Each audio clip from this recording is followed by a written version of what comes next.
I had always been fascinated by ghost stories, so when I heard about the Stanley Hotel in Estes Park in Colorado, I knew I had to visit. The hotel is famous for inspiring Stephen King's The Shining and for numerous reports of paranormal activity. Guests and staff have claimed to see the spirits of the hotel's original owners, freelance Oscar Stanley and his wife, Flora. People have heard piano music coming from the empty concert hall and felt cold spots and unexplained presences throughout the hotel. I booked a room on the 4th floor, which is known for strange occurrences, like children's laughter in the halls and items moving on their own. When I arrived, the hotel looked beautiful against the backdrop of the Rocky Mountains. The white building stood tall, with its red roof and grand entrance. Inside, the lobby was filled with antique furniture and old photographs. There was a piano in the music room, which I knew was Flora Stanley's favorite. After checking in, I took the elevator to the 4th floor. The hallway was long and quiet, with dim lighting. I found my room, number 428, which I had read was haunted by the spirit of a cowboy. That night, I decided to explore the hotel. I walked down to the concert hall, hoping to hear the mysterious piano music. The hall was empty, but as I stood there, I heard faint notes playing. The music was soft and beautiful, like someone gently pressing the keys. I looked around, but no one was there. Feeling a chill, I returned to my room. As I lay in bed, I heard footsteps in the hallway, followed by the sound of children laughing. I got up and opened the door, but the hallway was empty. I closed the door and tried to sleep, but I couldn't shake the feeling that I wasn't alone. In the middle of the night, I woke up to the sound of furniture moving. I turned on the light and saw that the chair in the corner had shifted position. I hadn't moved it. Then, I felt a cold breeze pass over me, even though the windows were closed. I remembered reading that guests had experienced similar things in this room. The next morning, I checked out and spoke to the front desk clerk about my experiences. She smiled and said, "You're not the first to encounter the spirits here." My visit to the Stanley Hotel was both thrilling and unsettling. The stories I'd heard came to life during my stay, leaving me with memories I'll never forget. After I spoke to the front desk clerk, I decided to stay another night. Maybe it was curiosity, or maybe I just couldn't leave without learning more. I booked the same room, 428, and spent the day exploring the hotel and the grounds. I walked the hallways slowly, hoping to catch a glimpse of something otherworldly. That afternoon, I sat in the lounge, watching other guests talk excitedly about their own experiences.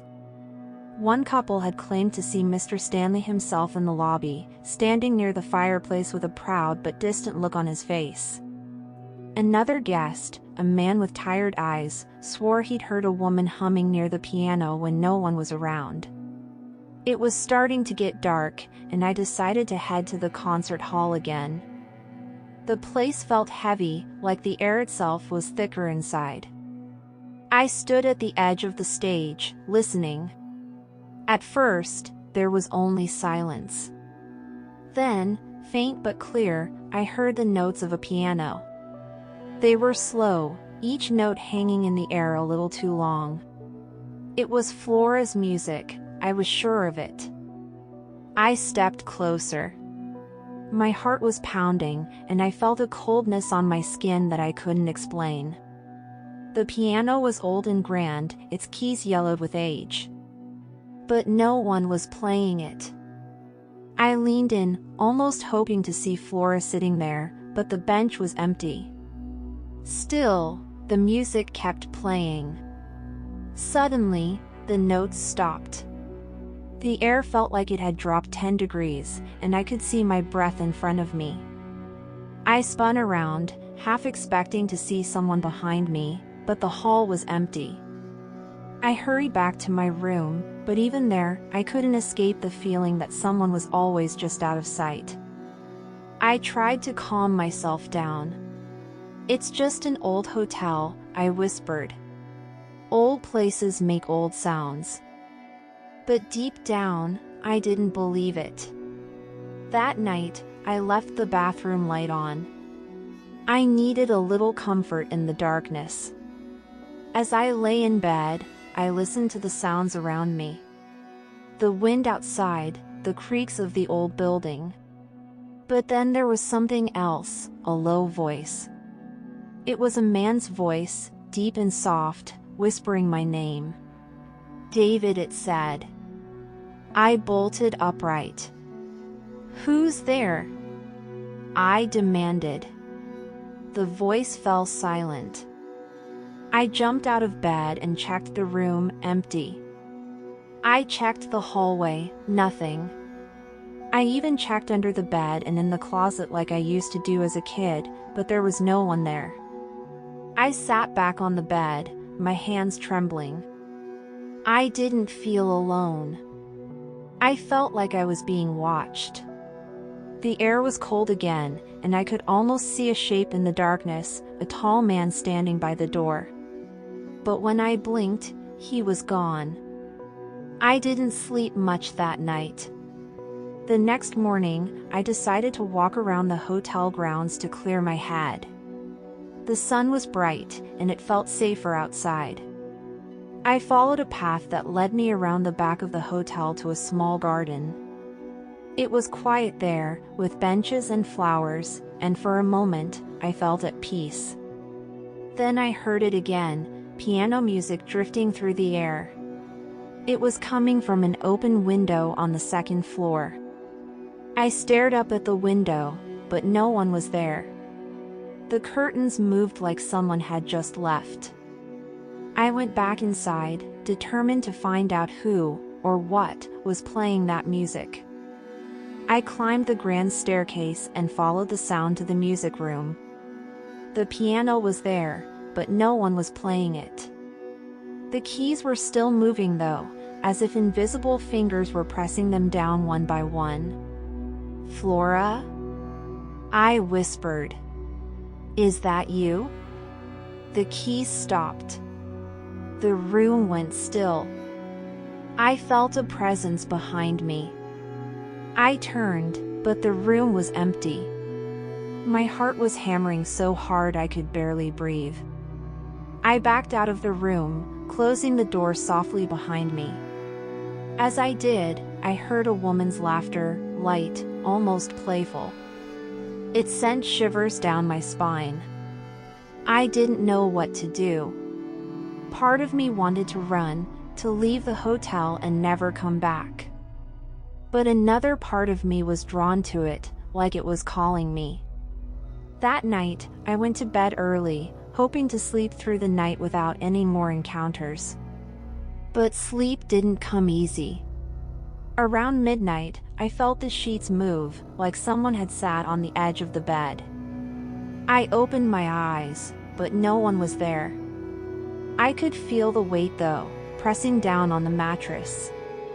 Then I felt a cold hand on my cheek, brushing my skin.